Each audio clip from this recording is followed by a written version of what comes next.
بسم اللہ الرحمن الرحیم۔ السلام علیکم۔ اللہ کی جو بلیسنگز ہوتی ہیں سب پہ برابر اترتی ہیں۔ یہ نہیں دیکھا جاتا کہ کون زیادہ پیارا ہے یا کم پیارا ہے۔ جب دھوپ آتی ہے تو سب پہ برابر آتی ہے۔ امیر غریب کا فرق دیکھ کے دھوپ نہیں آتی۔ جب ہوا چلتی ہے تو یہ نہیں دیکھتی کہ کون زیادہ سمجھدار ہے یا کون کم سمجھدار ہے، سب کے لیے ہوا چلتی ہے۔ آج کے دور میں اپنا کیریئر، اپنا فیوچر بنانے کے لیے ایک بڑی زبردست بلیسنگ ہے، اور وہ ہے سوشل میڈیا۔ اس وقت سوشل میڈیا کے ذریعے لاکھوں کی تعداد میں لوگ اپنا کیریئر، اپنا فیوچر بنا رہے ہیں۔ سوشل میڈیا یہ نہیں دیکھتا کہ کون زیادہ امیر ہے، کون کم امیر ہے، وہ سب کو ویلکم کرتا ہے۔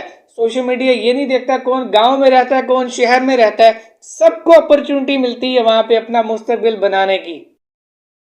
اس اوپن اپرچونٹی کو اگر آپ استعمال نہ کریں اور بعد میں قسمت کو کوستے رہیں تو اس میں قسمت کا تو کوئی قصور نہ ہوا نا۔ اگر بارش برس رہی اور آپ چھتری لے کے کھڑے ہو جائیں اور آپ کہیں بارش کی میرے ساتھ دشمنی ہے، بارش نے مجھے بھگویا ہی نہیں، تو اس میں بارش کا تو کوئی قصور نہیں۔ آپ خود ہی بارش سے یعنی کہ بلیسنگ سے اپنے آپ کو بچا رہے ہیں، دور کر رہے ہیں۔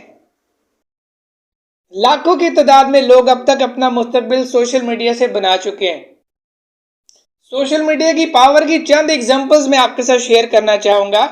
فیس بک پہ ایک بڑے پیارے انسان ہے، افتخار رفیع ان کا نام ہے۔ پریزاد ڈرامہ میں انہوں نے کمالی کا رول کیا تھا، اور کمالی کا رول ہٹ ہونے میں ان کے فیس بک پیج کا بڑا اہم کردار ہے۔ فیس بک پیج پہ ان کے بڑے زبردست ولاگز ہونے کی وجہ سے لوگ ان کے ساتھ ایموشنلی کنیکٹڈ ہیں، لوگ ان سے پیار کرتے ہیں۔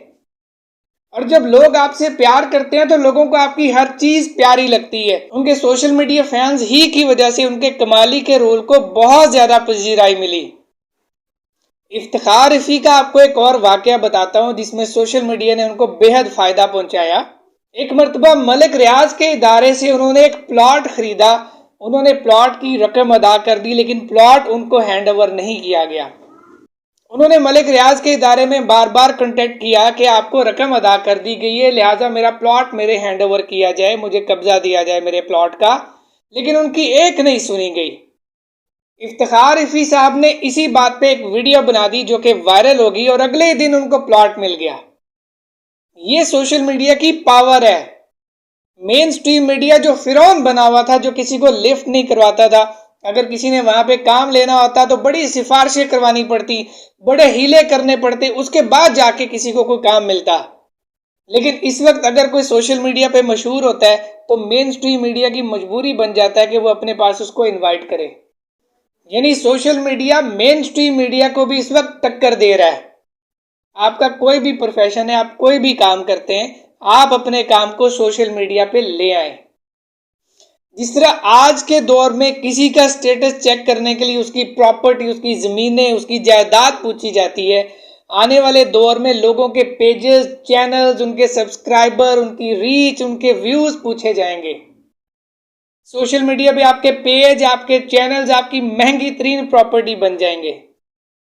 آج کے دور میں جب ایک MNA سے ملنا بڑا مشکل کام ہے، سوشل میڈیا کی پرسنالٹیز کو وزیر اعظم اپنے پاس انوائٹ کرتا ہے۔